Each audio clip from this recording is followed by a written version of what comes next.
Bonjour à tous. Aujourd'hui, ça va pas être une review, ça va être une petite réflexion sur les liquides en fait. Comme je fais pas mal de revues liquides en ce moment, euh, on va poser une question cette nuit. Donc j'ai potassé un petit peu comme je dors pas beaucoup la nuit. C'est Attila Gilles sur Google+, enfin sur ma page YouTube, qui m'a fait la réflexion. Euh, il me dit il manque un gros détail quand on parle des liquides. C'est parler de la date limite de consommation. Alors attention, il y a des choses qu'il ne faut pas confondre. Donc déjà, je remercie Gilles de leur poser cette question, parce qu'il il me dit tu vas trouver que je t'emmerde, que... Pas du tout, c'est même super important, c'est une question qui est super importante. En fait, pour les e-liquides, ce n'est pas une DLC, c'est une DLUO. C'est très important, parce que moi je suis dans le domaine de la bouffe, donc c'est des choses qui sont très importantes. La DLC, c'est la date limite de consommation. Une date limite de consommation, si on dépasse cette date, il peut y avoir danger pour la santé. Une DLUO, une date limite optimum de consommation, euh, en fait, quand vous allez dépasser cette date, euh, le produit pourra être dénaturé, le goût, les saveurs, les couleurs, mais par contre, c'est pas censé être dangereux pour la santé. Alors après, il y a des LUO, on est d'accord, mais ça ne veut pas dire que si votre date de limite optimale est de 2013, si vous consommez un truc en 2025, voilà, faut pas exagérer non plus. Donc moi j'ai pu glaner quelques petits trucs sur le net cette nuit, et puis je fais un petit condensé. Pardon. Euh, Par contre, ce qui serait important, c'est qu'on puisse, si vous voulez réagir à ça, parce que je vais certainement dire des conneries, on va dire que c'est un débat qui s'ouvre, que je suis pas ni physicien, ni aromaticien, ni je suis rien du tout. Moi, je suis juste cuisinier. La vapote, c'est pas forcément mon domaine. Je fais des reviews parce que j'aime ça, parce que ça m'éclate. Si vous voulez en parler, ça serait pas mal. Par contre, sur la page YouTube, ça va être le merdier parce que pour trouver il y a souvent des gens qui me laissent des messages. Je peux même pas répondre parce qu'on peut pas cliquer sur répondre. Je sais pas ce qu'ils font avec leur compte. On peut pas... Enfin bref, il y en a un qui se reconnaîtra. John Doe, si tu me regardes. Euh, donc ça serait bien d'en discuter sur la page Facebook, si vous voulez. Si vous voulez pas discuter sur Facebook, discuter ici, c'est pas un problème. Donc, donc on parle bien de DLUO, date limite d'utilisation optimale. Euh, et non pas de DLC, date limite de consommation. C'est très important. Ensuite, pourquoi les fabricants mettent une DLC? Moi je pense qu'ils devraient mettre DLC et non pas à consommer avant le. Ça me dérange un peu. Pourquoi ils mettent à consommer avant le? Eh bien tout simplement parce que les différents composants qu'on va retrouver dans les e-liquides euh, n'ont pas la même durée de vie, tout simplement. Par exemple, pour tout ce qui est PG-VG, la, la date de consommation optimum est de 2 ans. Alors, ça veut dire quoi? Ça veut dire que si vous avez votre base pendant 2 ans, en théorie, si vous la conservez dans des conditions optimum, encore une fois, c'est-à-dire en dessous de 40 degrés, bien en dessous, ça serait bien aussi, bon, pas dans le congélateur non plus, et à l'abri des UV, vous avez une date de conservation qui est de 2 ans. À aucun moment on nous dit si c'est ouvert ou pas ouvert. Euh, bon, comme le PG et le VG sont des dérivés de l'alcool, apparemment, je pense que ouvert ou pas ouvert, ça ne va pas changer grand-chose. Dans des conditions de conservation optimum, je le répète. Donc PG-VG, 2 ans. La nicotine, elle se garde 5 ans.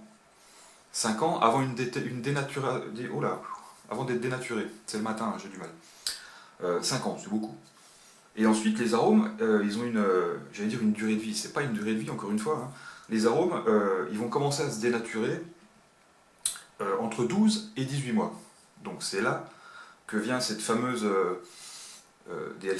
DLUO, pardon, je dis des connes. C'est là que vient cette fameuse DLUO, ou à consommer avant le, comme nous le mettent les fabricants. Et bien souvent, c'est 1 an. Parce que comme les arômes ils commencent à se dénaturer au bout de 12 mois, entre 12 et 18 mois, et ben, ils ne prennent pas de risque et ils nous mettent 12 mois. Qu'est-ce qui va se passer si vous consommez un liquide qui a dépassé la date inscrite? En gros, il ne va pas se passer grand-chose, apparemment. Encore une fois, je ne suis pas physicien, je ne suis pas médecin. Il ne va pas se passer grand-chose. Bon, vous vous doutez bien que si ça a été conservé en plein soleil pendant 5 ans, même si elle n'a pas été ouverte, il n'y a jamais de risque zéro. On est bien d'accord. Mais bon, si vous consommez un juice qui a été entreposé à l'ombre, enfin à l'ombre, à l'abri de la lumière, dans une pièce où il ne fait pas 50 degrés, même si vous le consommez 2, 3, 6 mois après, la chose qui va arriver, c'est que ben vous allez avoir la dénaturation. J'y arriverai jamais avec le mot. Hein, d'accord. Les arômes vont s'atténuer, vont changer, la chimie des arômes peut-être va changer et vous allez avoir un goût de merde ou un meilleur goût, va-t-on savoir, on ne sait pas. Voilà, donc en gros, consommer un e-liquide qui a dépassé la date, potentiellement, c'est pas dangereux.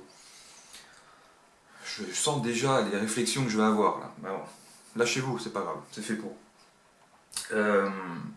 Ensuite, la nicotine. Alors la nicotine, comme je vous ai dit précédemment, 5 ans.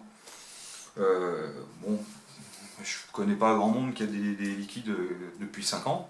C'est soit on les a vapés, soit on les a donnés à quelqu'un d'autre, soit on les a achetés. Bon, voilà. Mais bon, la nicotine, quand elle commence à vieillir, elle fait assombrir les liquides. Elle perd de la puissance. Mais apparemment, pareil, j'ai pas noté de gros risques sanitaires. Alors attention, c'est de la nicotine. Je vais mettre des panneaux danger partout, mais bon. En théorie, là pareil, pas de danger. Bon. Qu'est-ce qui peut se passer d'autre? Moi, ce qui m'inquiéterait le plus, bah, ça serait peut-être le mélange de tout ça. C'est-à-dire le mélange du PG, du VG, de la nicotine, des arômes, aussi souvent des autres liquides qu'on met dans les autres liquides qu'on met dans, pas les autres liquides, les autres adjuvants qu'on met dans les juices, souvent les jus américains qui mettent des produits que nous, en France, n'avons pas le droit d'utiliser. Bon, tous ces produits mélangés l'un à l'autre, qu'est-ce que ça peut donner après la date optimum de consommation? Voilà, bon, ça, il faudrait que ça soit plus approfondi, on va dire. Il n'y a pas eu de sonnette d'alarme de tirer pour l'instant. Fiole en verre ou fiole en plastique? Alors, fiole en verre, on sait qu'il n'y aura pas de transfert de molécules, de choses comme ça. On a déjà entendu parler des transferts de molécules dans des bouteilles de flotte, alors que c'est de l'eau. Pourquoi il n'y aurait pas de transfert avec des produits entre guillemets chimiques, des arômes, des machins, même si c'est des arômes naturels, arômes alimentaires, on va dire. Pourquoi il n'y aurait pas de transfert entre une fiole en plastique et une fiole en verre? Alors, il faudrait que tout le monde se mette aux fioles en verre. Bon. Alors si on se met tous aux fioles en verre, qu'est-ce qui va se passer? Il va se passer qu'on va avoir des fioles en verre, on va avoir des pipettes en verre, mais au bout du compte, au bout de la pipette, on a un petit bout de caoutchouc. Est-ce qu'il n'y a pas du transfert avec le caoutchouc? Ça peut aller très très loin, hein. Très très loin. Moi quand je vois des mecs qui me disent moi je prends que des fioles en verre parce que je suis sûr qu'il n'y a pas de transfert, bah si, il y a du transfert, le bouchon est en plastoc. Voilà, bref, ça peut aller super loin. Donc voilà, c'est ce que j'ai trouvé moi cette nuit.